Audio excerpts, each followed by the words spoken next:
You're listening to the Sex Addicts Recovery Podcast, a place for sex addicts to share their experiences of recovery, to help break the stigma, myths, and misconceptions of sex addiction.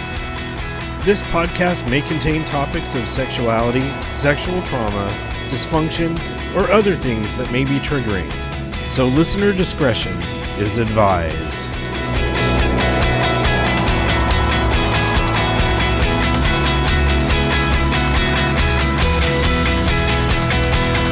Hello, and welcome to the Sex Addicts Recovery Podcast. My name is Jason, I'm a sex addict, and I will be your podcast host for today. What's going on, everybody? Welcome to episode number 5. Today I'm going to be sharing a conversation I had with a program friend from one of my meetings. But before getting to that, I wanted to share some of the feedback that we've gotten from some listeners recently.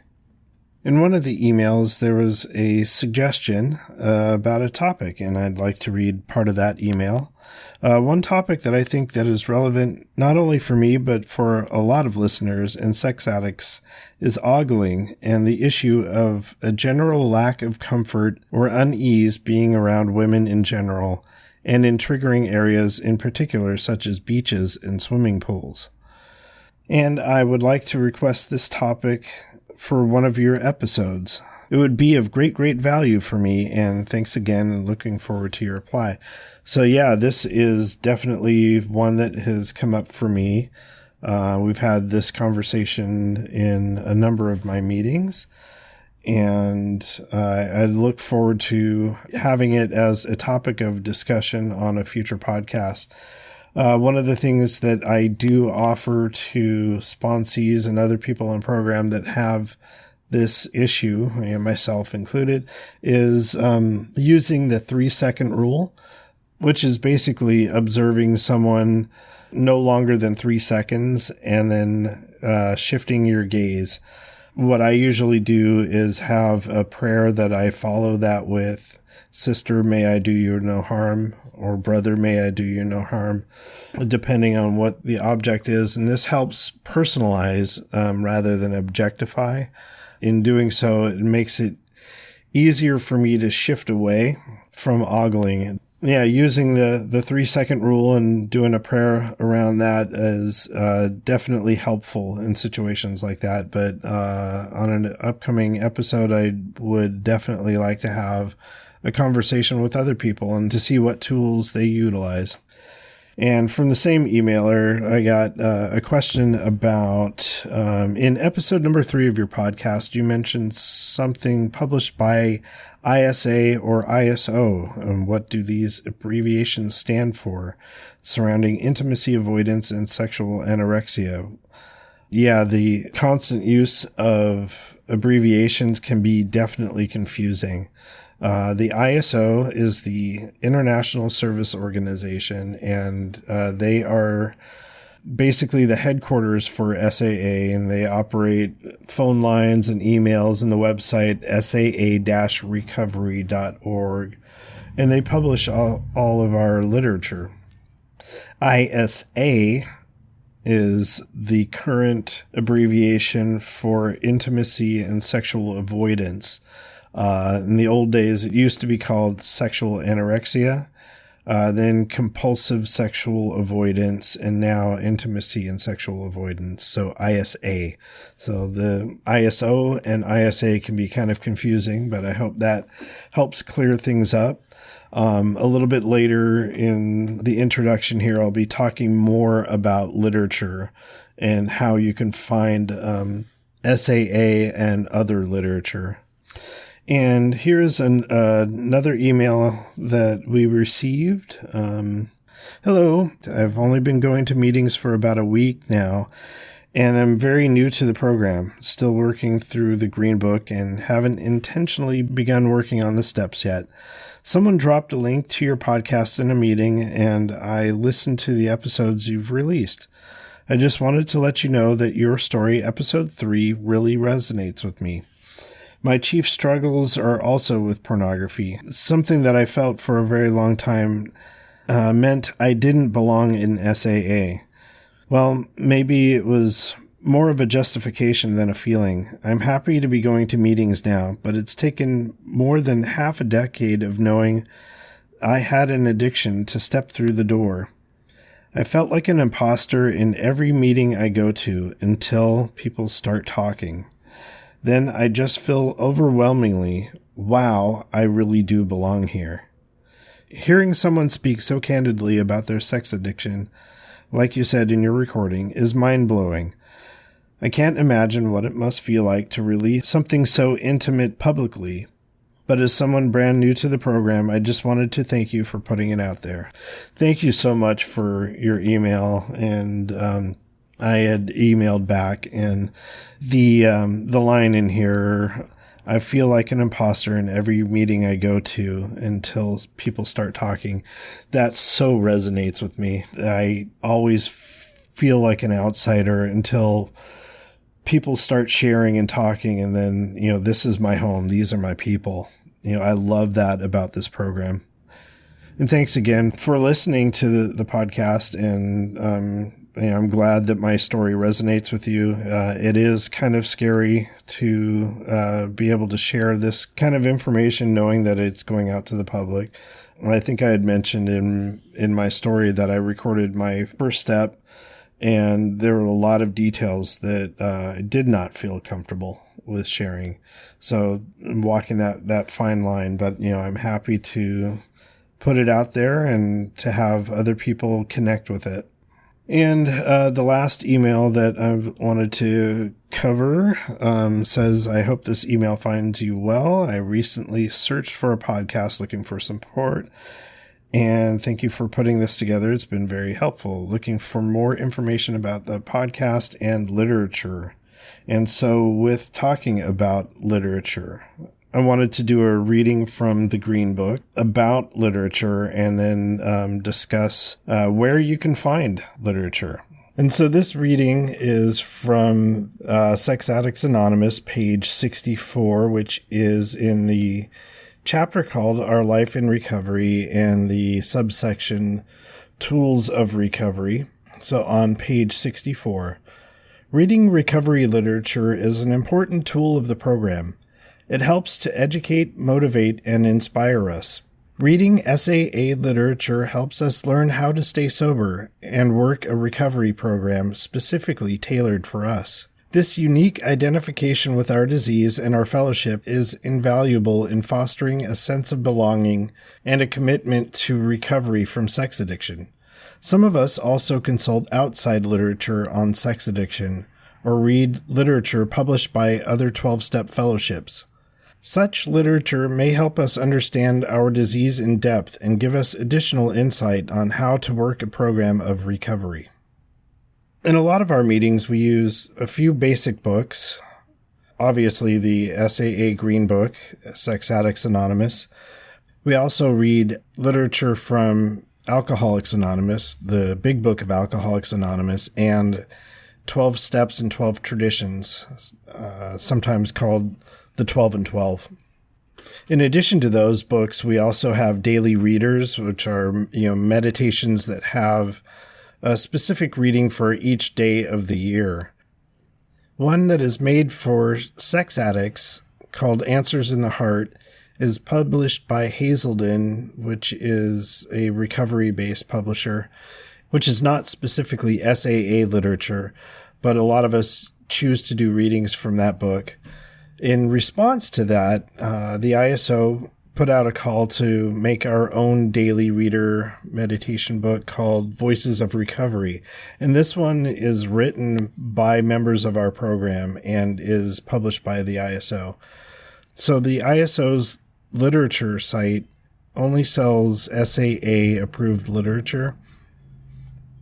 The Alcoholics Anonymous books and the Hazelden books can be purchased at other bookstores or online, but for the SAA literature, I've mentioned the website saa-recovery.org, and at that site you can navigate to either literature or slash saa-recovery.org/literature.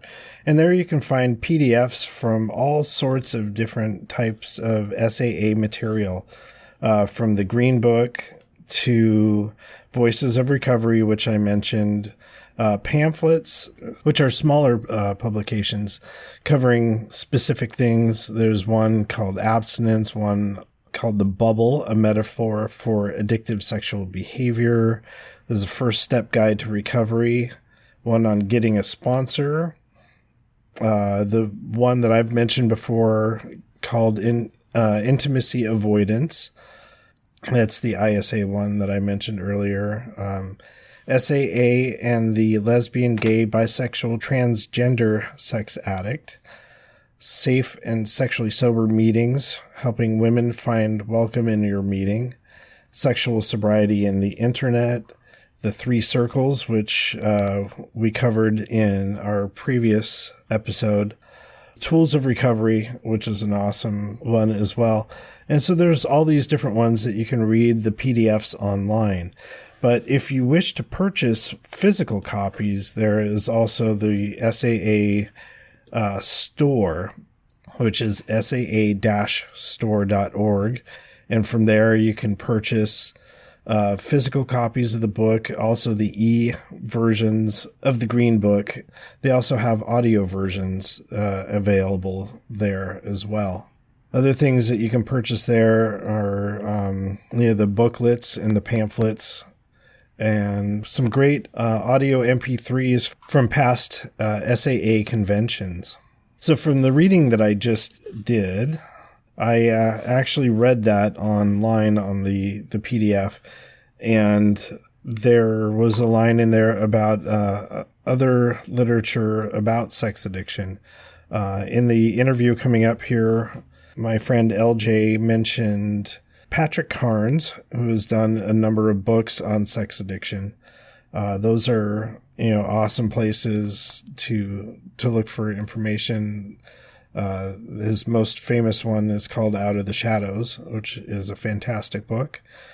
But I wanted to mention that, the guest for today, LJ, has also written his own personal book on his recovery, and the first 60 pages or so is like his own first step. So I have read his book and gained a lot of insight to who he is, and the second half of the book is based on the recovery aspect. So reading this, I knew that his anniversary for being in the program was this week. And so we recorded on Wednesday, February 24th, and I'm hoping to publish this on the 25th.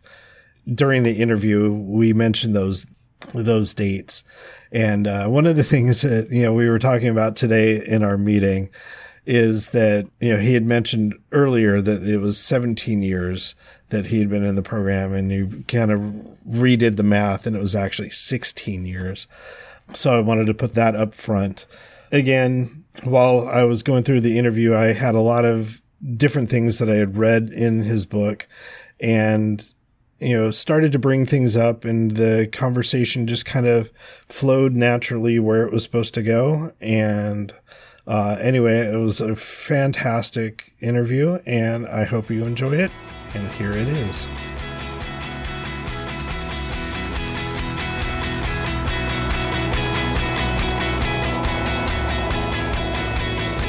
Anyway, you ready?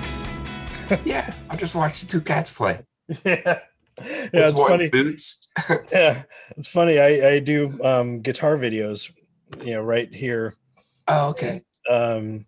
So a lot of times when I'm playing guitar, they'll be, out there fighting and running around and stuff.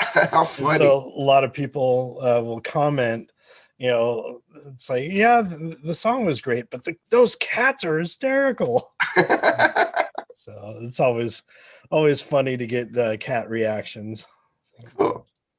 Anyway, welcome to the Sex Addicts Recovery Podcast. So one of the reasons why I wanted to have you on this week is I know that you have a big anniversary coming up this week. Actually, it's tonight. Tonight? It's Oh, tonight. that is Tonight. awesome. Yeah, tonight it's 17 years. That is fantastic. Yeah. Yeah, so It's 17 years. I got in the program today. Today, wow. today I got in the program. Actually, no. Today was my epiphany. Today Yes. was my epiphany. Yeah. Yes. Yeah, so Yeah. I knew it was going to be right around this time. Yeah. So cool. Yeah, thank you. Yeah.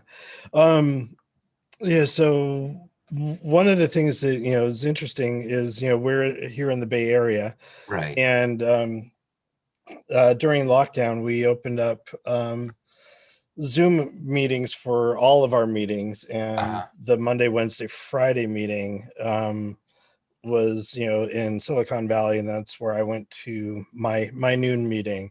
Right. And we opened up Tuesday and Thursday to just be exclusively on Zoom, and posted that on SAA-recovery.org.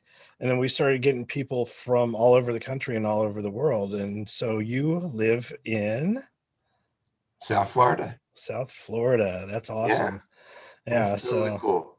Yeah. So how did you end up finding our meeting? By fluke. I ended up going on SAA-recovery.org, and I was just piddling around looking for meetings to go to take up some time. I'm fortunately and unfortunately I'm retired, and I've got a lot of time on my hands, and it I wanted to go ahead and feed the open time with something progressive, something educational, something that would keep me out of trouble. And I saw that there was this noon meeting. I was like, cool, 5 days a week. I was like, great. Yeah, it's been awesome. So we've gotten, so many people from around the country, but a lot of people will pop in, pop out, and then never see them again. But over the last few months, we've got a solid group, and I love it. And what's fantastic is having you sponsoring so many of those people that come in. So it's crazy. Yeah, it's crazy. If you had told me I'd be doing this, I would have told you were crazy. Absolutely. Never in my wildest dreams. Yeah, I was tripping out, thinking that one of my sponsees, new sponsees, is from Florida. And then so you're sponsoring people in California, and I'm sponsoring people in Florida. That's great. Florida. Yeah. Yeah, I also got another sponsee up in Chicago now. There you go. Yeah, I got a few there. I got one there. Got one there that I know of. Yeah, awesome. Sponsoring. Yeah. So, do you want to go over your story? Whatever. This is your show. Yes. This is Sex Addicts. Telling. Talking. You just do what you do, and I'll just go ahead and follow suit or whatever they call that. Yeah. So, if I freeze, just poke me. Yeah. So did you do a mini first step at one of the noon meetings? I did. It was more like I actually have it. Yeah. It's in my file. I did do one. It was about basically my last 7. It was more of a experience, strength, and hope. Okay. Yeah. So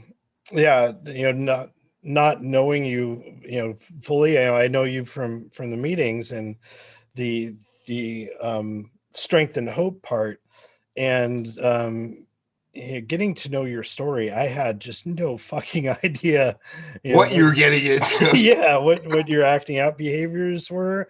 And I know it's we don't talk about it, and we people do talk about it, but I basically am mum about it, because for me it was like, it was down in the trenches. Mm-hmm. And I you hear about guys going to see prostitutes and going on porn sites and stuff like that. It's like, yeah, you hear about that every single day, but to hear what I was involved with was something that it was in the dark shadows. Yeah. And I was like really ashamed. I was really ashamed. Yeah. And it was like, so I didn't bring it up. And so I never talked about it. My conversation would be read my book, just Yeah. here, go read the book. Yeah. So yeah, when I read your book, and I was just like jaw dropped. Um, if you're comfortable sharing, um, your, it was heartbreaking for me to read about, when you were 12, and you don't need to go into the details that you did in the book, but No, if yeah, no. yeah, but is there a We way have that you this is feel a this is an R-rated show.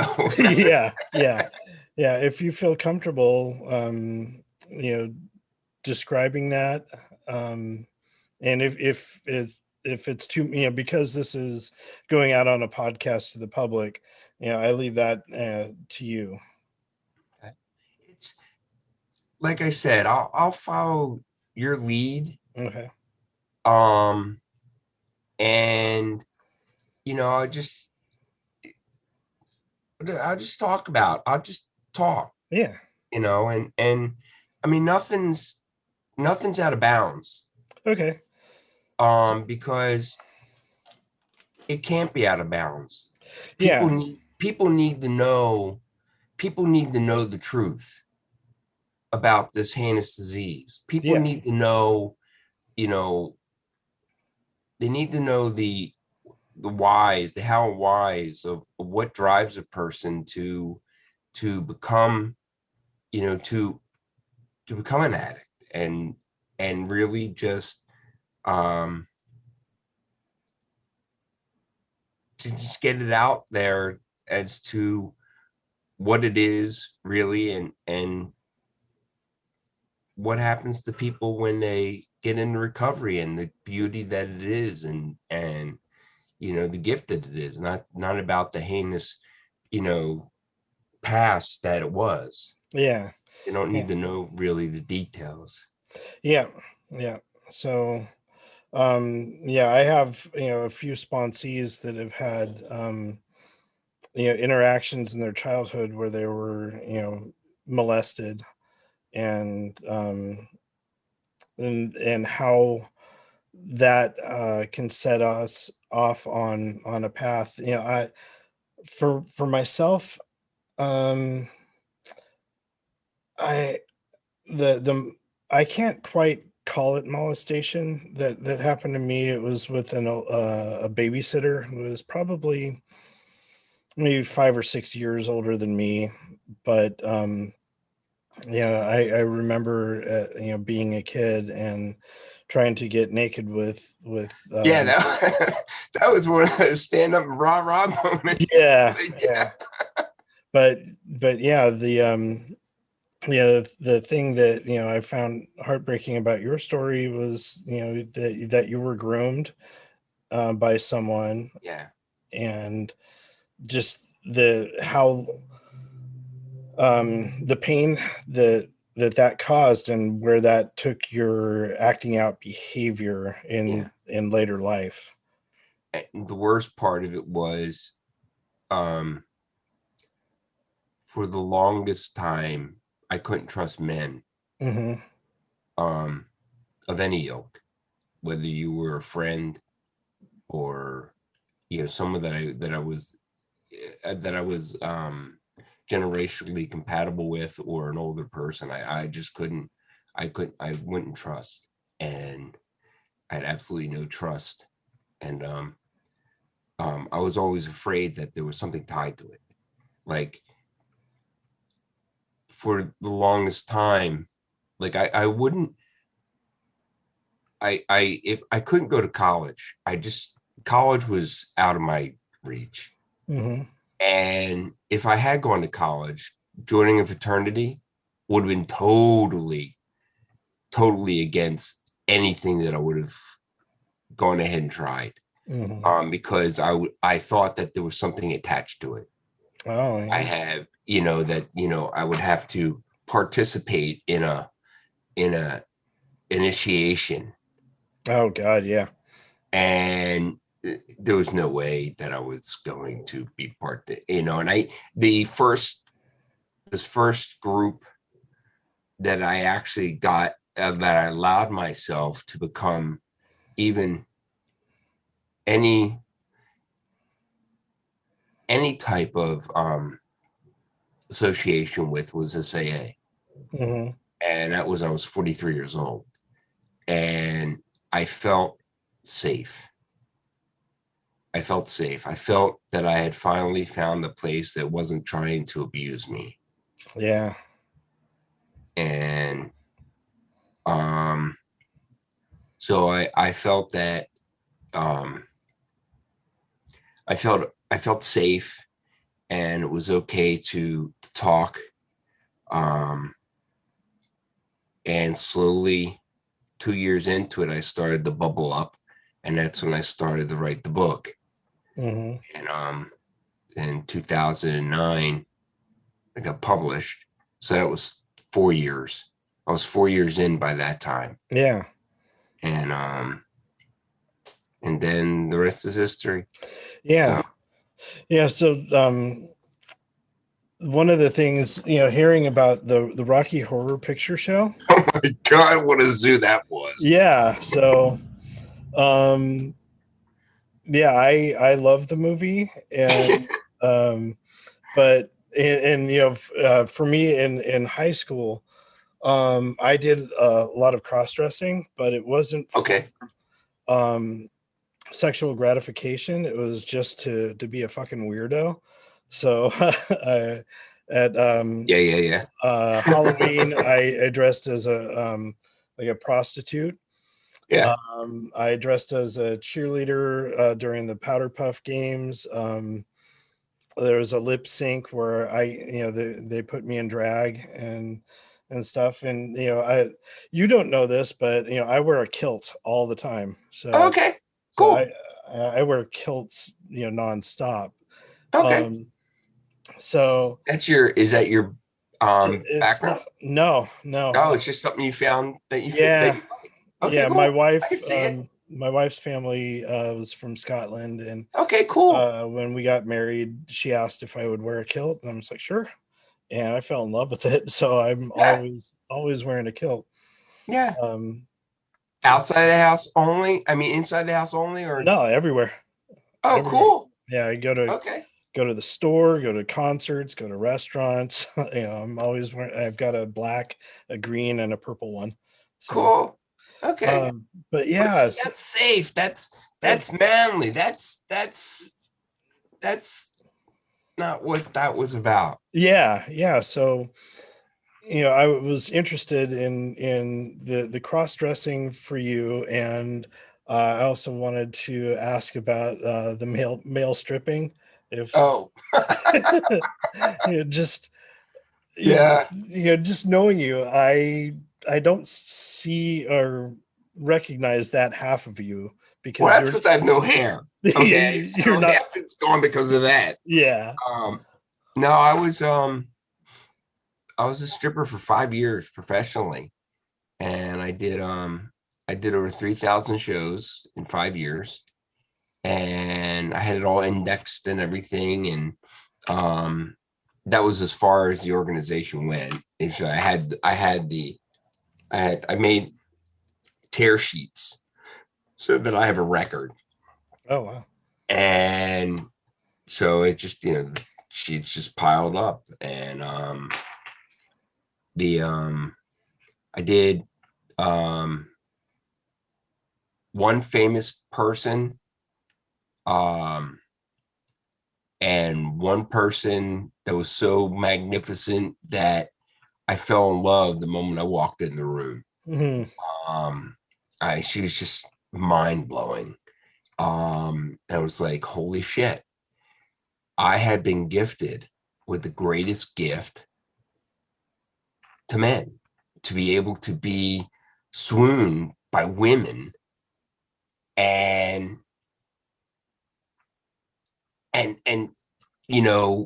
without having to do anything.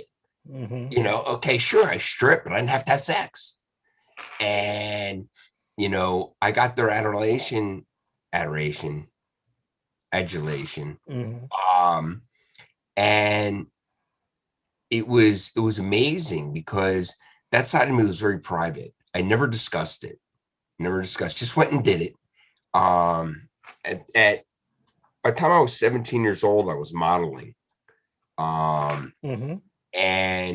I actually had hair. And I was actually something of a catch, quote unquote, something of a catch.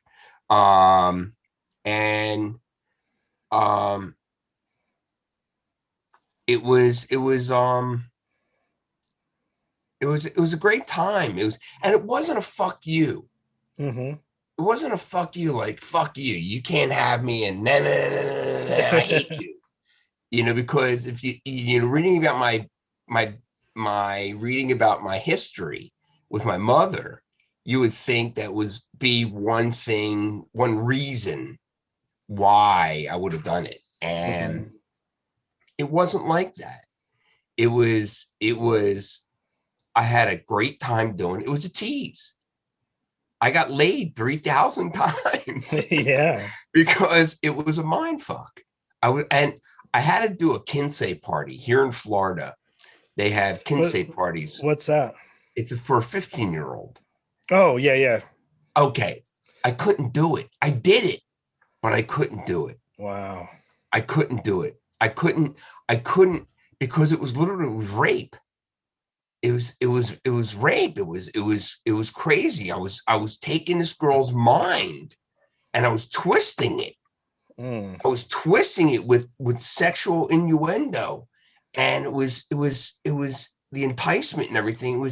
I couldn't do it. I did it to the degree that made the audience happy, but not to the degree that I could have gone to, which would have been the depths of my profession. Yeah. And I just couldn't do it. And 18-year-olds I had a blast with. They were always funny to tease.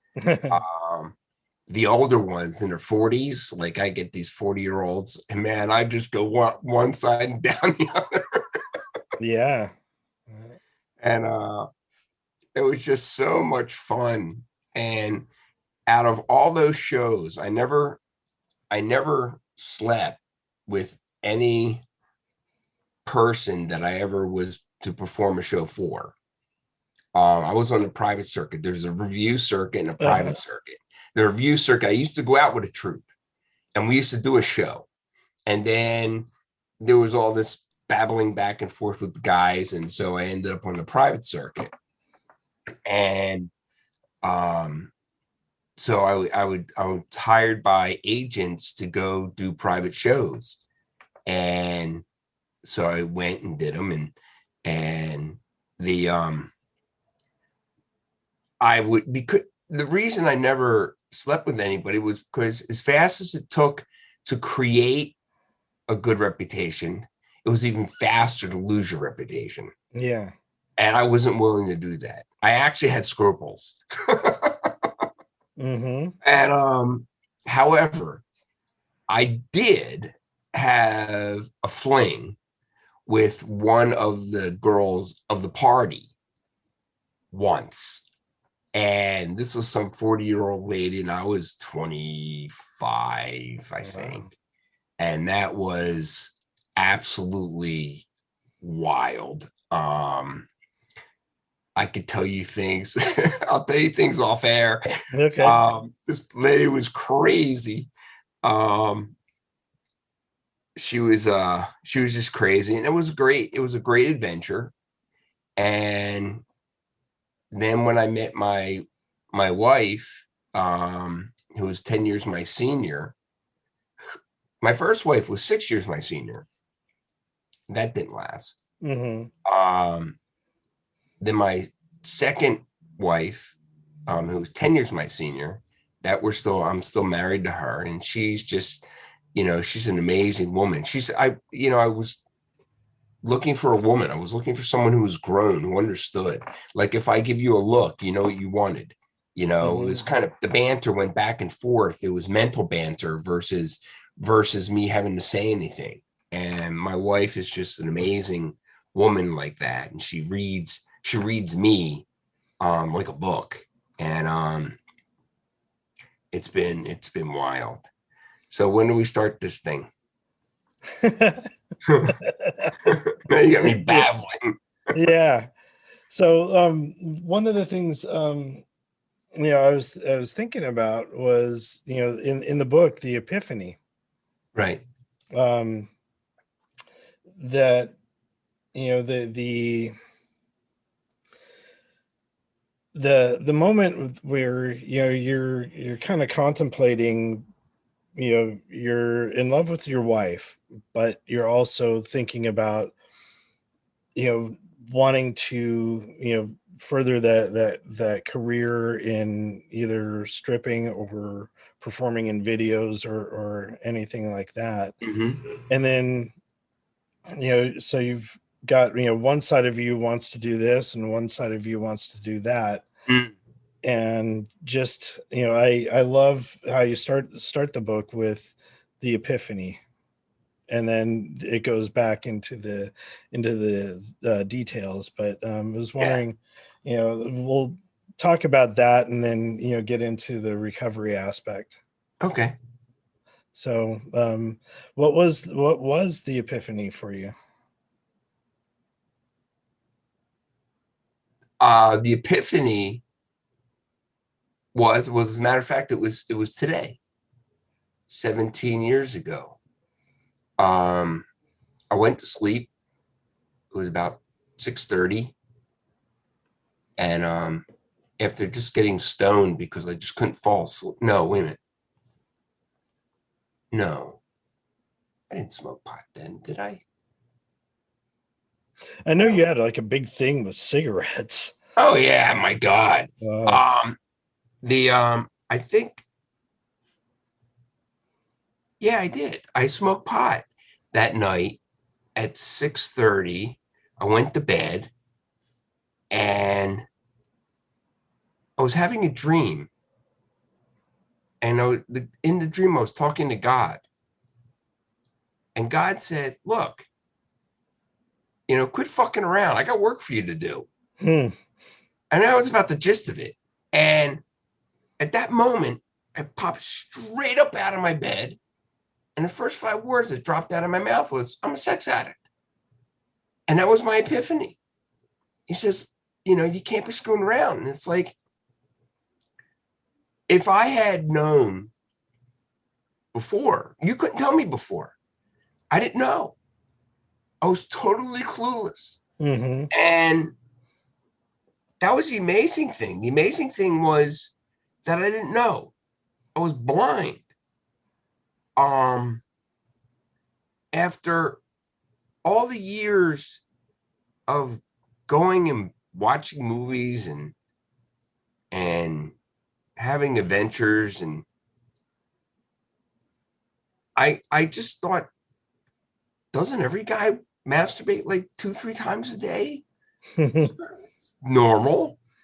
And my wife was like, no, it's not. And it was afterwards we had spoken about that. Mm-hmm. But excuse me, I woke straight up out of my bed. It was like 9, quarter to 9, and the first person I called was my wife. And I said, I'm a sex addict. She says, great. Now call a therapist. So I got off the phone with her and I called the therapist. I said to the therapist, I says, I'm a sex addict. She says, great. Now call this number. So she had me call this other number of this other therapist. And it was this other therapist was someone who was involved in sex addiction recovery therapy, and he got his education from a gentleman by the name of Dr. Patrick Carnes. Oh, yeah. And Dr. Patrick Carnes is the foremost leader of sex addiction education in the world. And he's the leading authority. And John, my therapist, was taught directly by him. Nice. And John, as a matter of fact, I had spoken to Patrick Carnes years afterwards. After I wrote my book, I had spoken to him. And his daughter works for him as well. And she's a therapist as well. And so John was the third caller. And I called John. And John says, I told John, says, hi, Karen, my other therapist, told me to give you a call. My name's LJ, and I'm a sex addict. And I just had this epiphany. He says, great.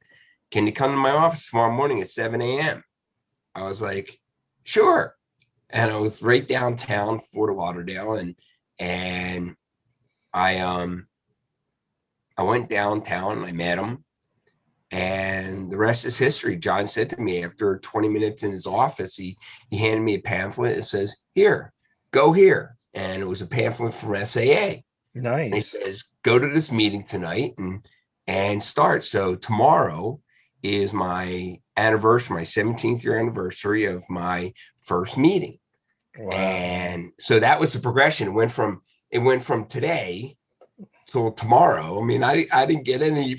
There was no in between time. It was like I went from A to B, and it was just hours. And John was great. John has become a colleague of mine because nice. As I went on, I became a recovery coach, and I was working with John's clients and in recovery and coaching them. And it as a matter of fact, I spoke to him today. It's he's great. We've professional and personal levels. I've remained a client, a colleague, and professionally, and have become a friend and over 17 years. It's been amazing. He got me set up with SAA, and the rest is history. And then there was the wild river ride of just going through recovery, and my adventures of learning right from wrong, so to speak. What you don't do and what you do. Yeah, I think we all learn from our mistakes. Yeah. It was quite the funny situation. But he was amazing. He is amazing. And so that was how that got started. And working the steps and stuff. What was your experience higher power wise, steps 2 and 3 that kind of carry us through the rest of the steps is having a belief in a higher power. Before you came into program, did you have a sense of spirituality? Yes. Okay. Before I came into the program, I had a very fond relationship with God. As I call him Papa, as I finally call him. And it was a relationship. I mean, I was thanking God for everything. I'd say, thank you, Papa, constantly. And I took him as my father at like 13, 14. And because I couldn't trust men. I couldn't trust my father. I couldn't trust anybody. Yeah. But I knew that I could trust him. because he wasn't going to go ahead, no matter what, he wasn't going to go ahead and lead me down a rabbit hole and leave me there. There was something there.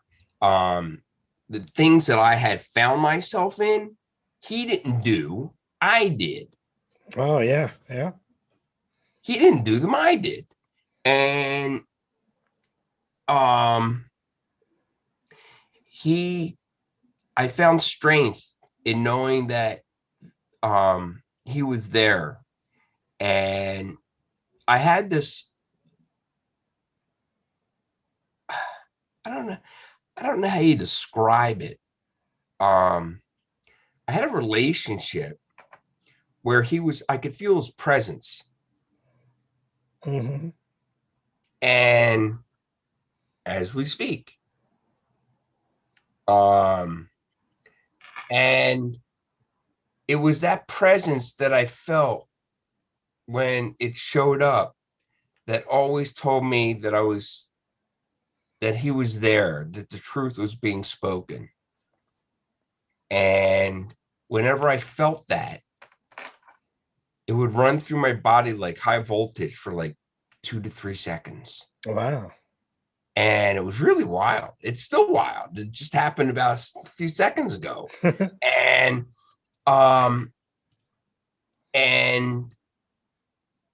it was like, I know that was the truth. The truth was going down that direction. But I couldn't like ask a question like, God, is this right for me? I wouldn't get truth, no truth. Yeah. Yeah. I couldn't ask a question. It was the relationship had,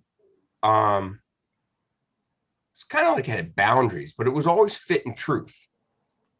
And so when I got into program, I already had my relationship with a higher power. Mm-hmm. Steps 2 and 3 for me were a piece of cake. Nice. I knew that I could believe in him. I knew that I trusted him. I knew that he can get me out of it. I knew there was nothing that was going to stop me. And I knew it was full steam ahead and I was okay. So no matter what, I was fine. That's awesome. Yeah, I struggled with the concept of God and a higher power. I came into the program as complete atheist agnostic, and had no. My experiences with the church were pretty poor when I was growing up. So I wanted to be devoid of that, and then reading the steps, and it's like, oh, there's a spirituality aspect of this program, and that I was unaware of. This was my first 12-step meeting that I came to, and so between doing my first step with my first sponsor, he left the program and left me with some readings on steps 2 and 3, and it took another like 9 months before I connected with my second sponsor. And in that time, just being at meetings and living recovery, I could see that there was a power greater than myself at work. Mm-hmm. And I couldn't quite define it. I don't have a name for my higher power like Papa. But I have a new understanding, and that helped, not being able to define it, that willingness to believe that there was something there propelled me through the rest of the steps. So it's amazing. It's amazing how to watch sponsees who have a relationship, and watch those who don't, those who do move, and they move pretty quickly. I that's what I found. And I have, it's very funny because I said I'd never sponsor an atheist or an agnostic. And today I had one of my sponsees say to me, yeah, well, basically an atheist agnostic. I was like, okay. Yeah. One of my sponsees is a devout Catholic.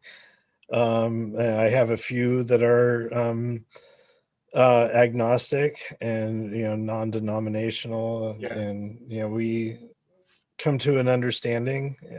But one of the things that I did want to talk to you about, with sponsorship is seeing the progression of the guys you work with. Some of them are just like bam bam bam bam bam and Yeah. just soaring through the steps, Yeah. and I am just amazed at that. It took me a couple of years to get through, working all the 12 steps, and I've since gone through the steps a couple of times, but trying to get people through at a fast pace Here's my is trade secret. yeah. Aha. Steps checklist. Nice. Now, that's one sheet. Uh-huh. Then here's the sheet on the readings. Let's see. Lift it up. Yeah. On the readings. Yeah. And it has all the readings. I can't get it clear. Yeah. It's from readings from the Big Book of Alcoholics Anonymous. And then the last sheet is the daily readings, Voices of Recovery, the third step prayer, and a daily time to call me. Nice. And this is what accelerates sponsees, because I found, being ADHD and being early onset Alzheimer's, that I needed a way to, if I was going to do this, I can't forget where they're at. I forget enough where I'm at. Okay, so I needed to keep everybody in check, and so I've always been resourceful at making lists, because that's what I do as a recovery coach. I make lists, and it taught me to create lists, and I created a checklist, so I take them through. We'd follow it step by step by step, and it's broken down. The readings are broken down step by step by step, and I'm able to take them, because my calls with these guys, 90 calls in 90 days. Damn. Straight up. Yeah. Not, well, you give me a call whenever you're ready. You give me a call. Okay, I'll talk to you when I talk to you. Okay, good. Well, this is recovery, right? Yeah, this is recovery. Recovery is a process. It's rigid. It's structured. Let's say this. It's not rigid. It's structured. Yeah. It's a simple program. Didn't say it was easy. But it's a simple program. Yeah. And following a checklist makes it easier. And I don't have to worry. The thing is, with what I've got going on, I don't have to worry about where anywhere is. All I do is I just pull up a nice a file folder on my guys, and they're all sitting out here, and I just pick one up, and I'm able to work through it. That's and awesome. Having that, you only need to know where they're at. Yeah, I usually sponsor three to four people at a time, and recently I picked up a couple of temporary sponsees, and I'm working getting them set up with the circles and getting them set up with their first step. Mm-hmm. And if they can get beyond that, I will open up a spot to start working on step 2. If they can't get beyond that, I'm not going to stick with them. So the way I usually do it is, I will give them assignments, and if they don't come back to me with it, I will move on. Well, I agree with you. Yeah. I tell them that in the beginning, that, it's the steps. It's to go through the steps. We have a process where we take you through. And I ask them if they're ready to do some work. And they say either yes or no. And it's like, if it's yes, okay. If it's no, okay. And see you later. But I understand your point. It's like, I just don't take them through the first step and let them run. Yeah. No, I I do that with temporary sponsees, but with usually by the time they're done with their first step, they can either find someone else or I will make room for them. Mhm. Yeah. The fact that I'm retired gives me great opportunity. Yeah. Because it's full time. I get 8 hours to play with these guys. Yeah. I have a small window. And I understand and respect that. I respect that. And the funny thing was, all through my years, I worked. My sponsees, they would be excited that they got through their first step. Mm-hmm. And here on Zoom, it's like, okay, well, here's how it works. I'm your sponsor, I'm your guide. I take you through the steps. That's what I do. And I'm matter of fact about it. This is, if you want to go through, I'll take you through. But if you're going to give me bullshit, goodbye. Yeah. I'm not here. I've got one guy. God bless him. And I love him to death. But it's kind of like I'm a big brother, and I don't like that. Giving him, talking to him, he talks to me about what's going on. It's like, look, you don't get it. I'm not here. I'm not a relationship counselor. Yeah. I've had a couple of those that just want to talk to me about their relationship. And it's like, we can put that stuff into your step work and then we can go over. But right. If it's not in the context of the steps, I don't want to hear it. No. And that's, I have one like that, and God bless them. And the rest have been great, and they've been rocking. And I have a quote which sits in front of me. As a matter of fact, it's tattooed on my wrist. Nice. You can see that, page 77, line 4. And if you look up in the big book, mm-hmm. if you happen to have one, it says our real purpose is to fit ourselves to be of maximum service to God and the people about us. Wow. And I couldn't put the whole thing on my arm. I mean, yeah. I could, but it was like too much. So I just reduced it. And that's been my mantra. And by God's grace, he's given me so much, taking people through and just helping others get set on their ways, straightening out their lives and their lives. And I've got some amazing sponsees here in Florida who have become extremely good friends. Mm-hmm.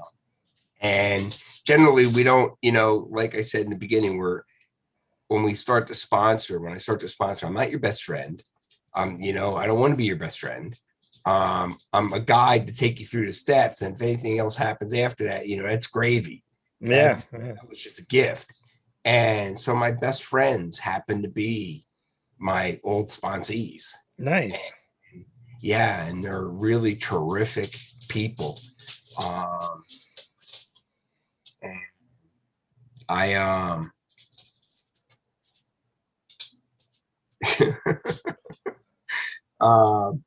I giggle when I think about them. Yeah. They even my own situation, just the bullshit that I went through, coming through sobriety. Yeah. In my years, the crazy stuff.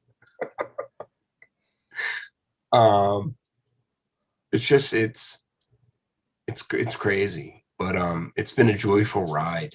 Mm-hmm. It really has been a joyful ride. And today I'm so thrilled because of my anniversary. And then September 7th is my sobriety date. Mm-hmm. I ended up first from today, I went 5 months and sober. I went 5 months sober straight away. Mm-hmm. And then I tripped up because I got a phone call, and it was early in the morning, and I was in the kitchen, and my wife was she was in the bedroom, and I didn't know this phone number, and I picked it up, and it was an old acting out partner. Wow. And I was like, fuck. I didn't say fuck. I was like, hello. And it was like, within 10 seconds, I was acting out. And that broke my sobriety. And then I stumbled 4 times after that. And then September 7th, I got back on my feet, and that was the end. And it's been sobriety from there. And so September 17th will be my 17th year being sober. That's my sobriety date. Nice. But today is my 17th year being in program. And yeah, it's been a wild ride. Yeah. Is there anything that you want to share with the newcomers that come into the program, number one, and number two, anyone that is outside of program, to let them know about what they're to kind of help change the preconceived notions of what sex addiction is. Okay, let's take the first question. Yeah. What was that again? About newcomers. Okay. Any messages you want for newcomers? Newcomers, keep coming back. Yeah. It's the words that were told to me. Just keep coming back. Get a sponsor. Do the step work. Stay connected. Don't bullshit. And don't bullshit yourself. And just do whatever you can. Like my conversation was, there's a line in how it works. It says, willing to go to any length to get it. And I took that literally, I'm willing to go to any length to get it. And I would rather die first than act out. I'm the one who's holding the Wile E. Coyote by the throat. I'm choking the life out of him. Okay. He's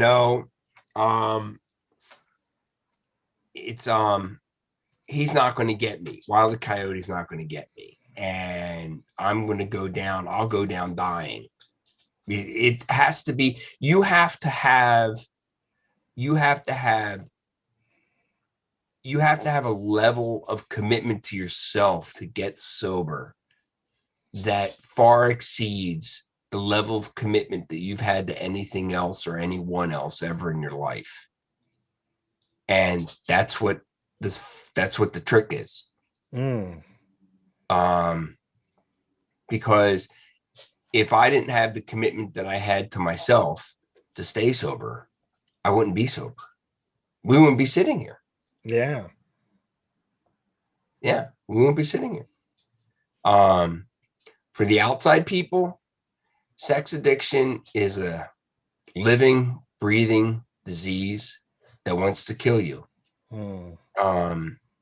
If you're an outsider and you believe that AA is about Alcoholics Anonymous and alcoholics and it's real,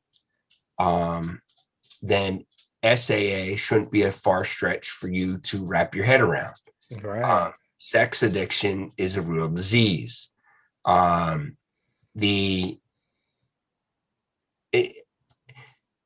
way it's told to me is, an orgasm is 10 times more powerful than heroin.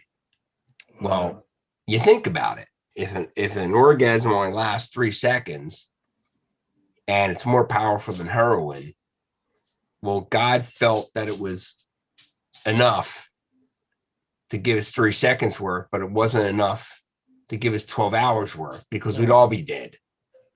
Because that's the whole purpose. It's for procreation. It's not for, that's what it's for procreation. Orgasm for procreation. We all humans made it fun.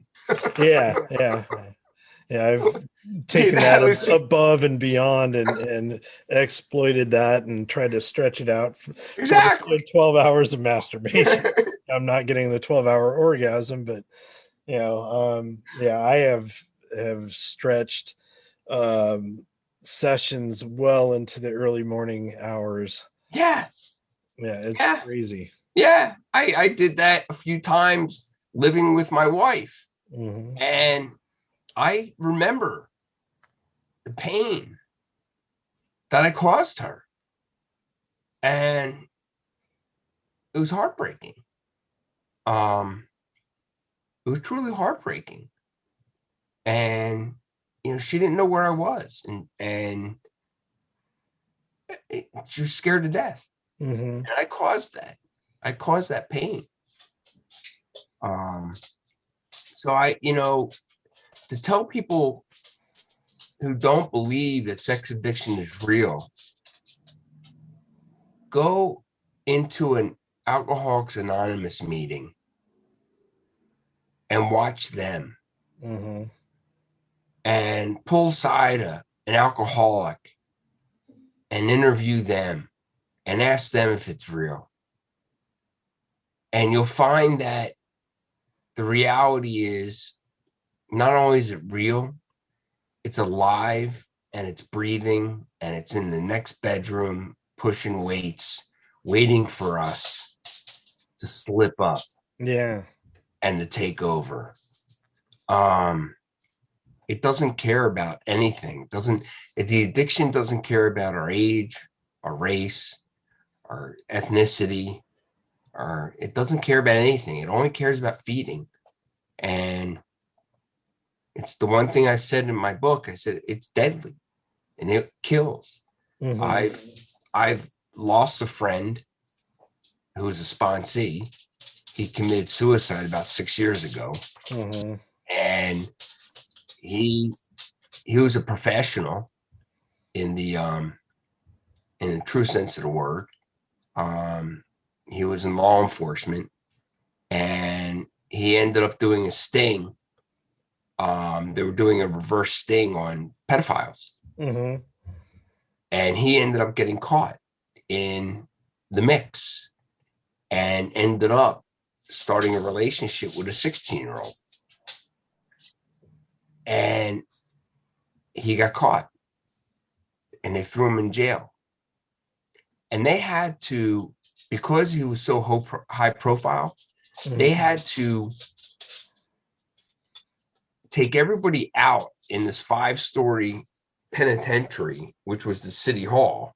Hmm. They had to take everybody out of the floor that he was on, off that floor, Wow. because if they saw him, he was dead meat. And they knew him because he put people in. Yeah. Yeah.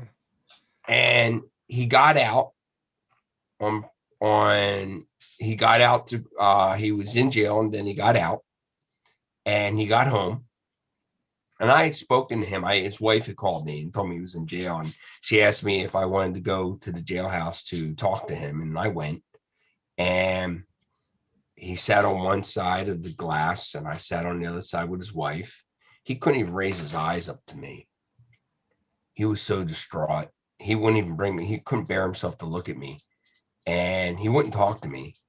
And when he got out to go home in order to come to his hearing, the moment he was home, and his wife, somehow he finagled his wife into getting them pizza.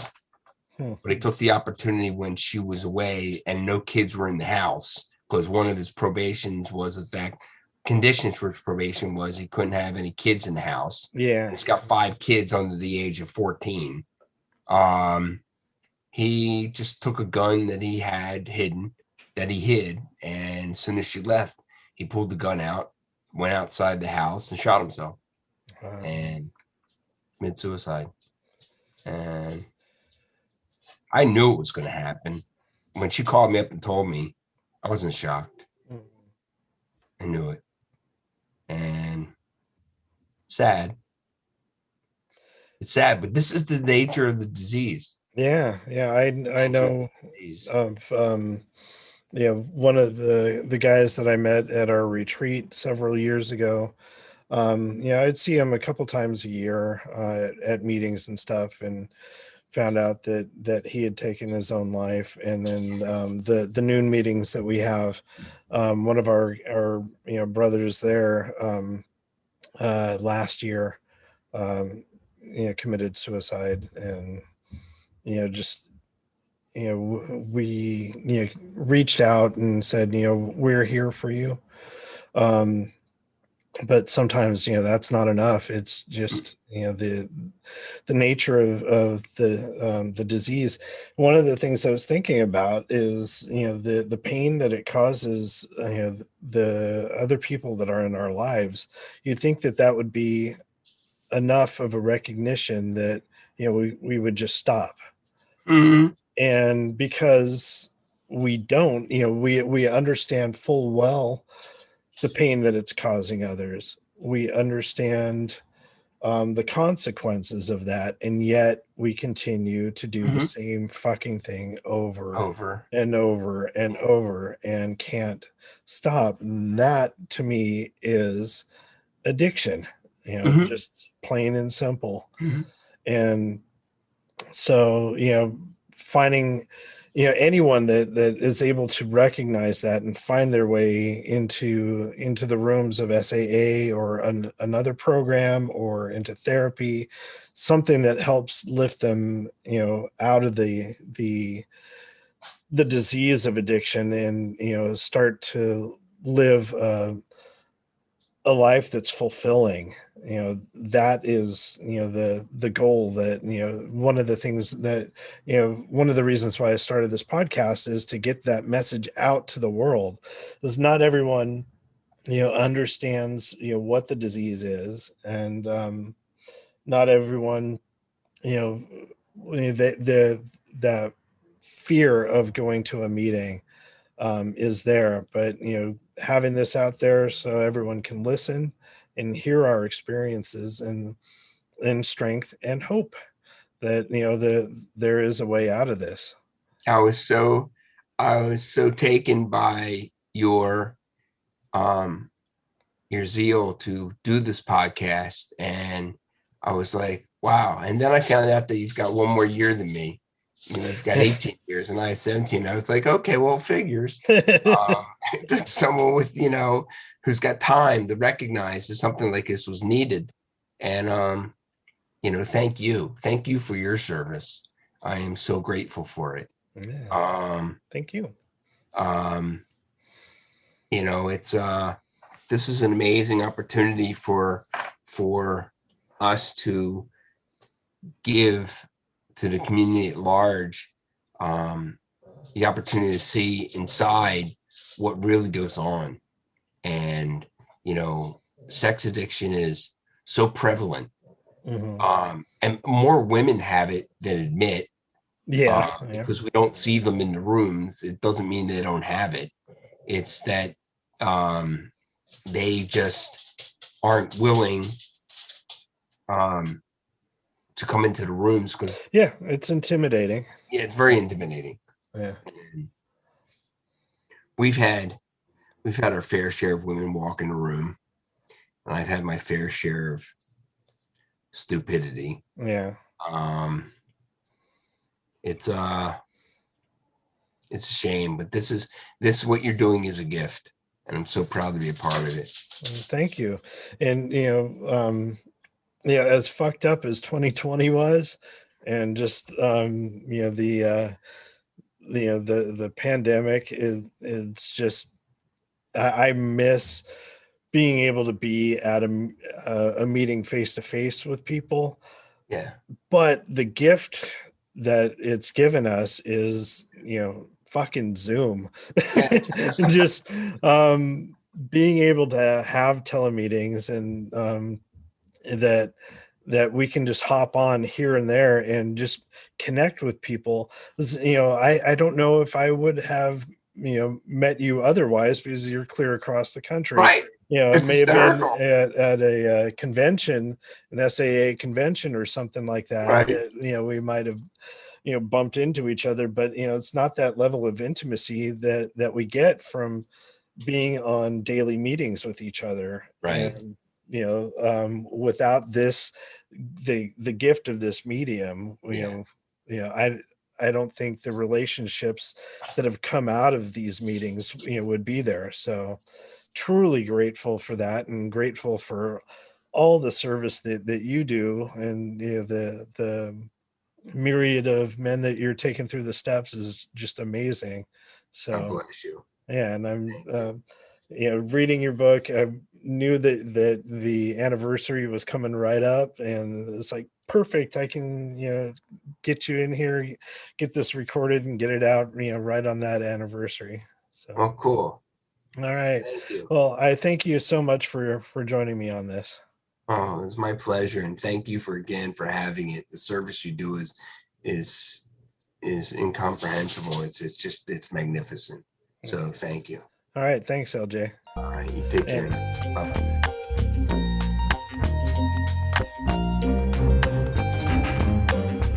Well, thanks again for joining me on this episode. I hope you enjoyed it as much as I did. I had a lot of fun. And if you're interested in finding out more information about LJ's book, or if you wish to leave any feedback about the podcast, please email at feedback@sexaddictsrecoverypod.com. And all the links that I talked about in the beginning of the episode about literature, I will leave those in the show description. And I hope you'll join me on the next episode. Thanks again for listening. The views and opinions contained in the Sex Addicts Recovery Podcast are those of the participants and do not necessarily reflect those of the Bay Area Intergroup or the ISO of SAA.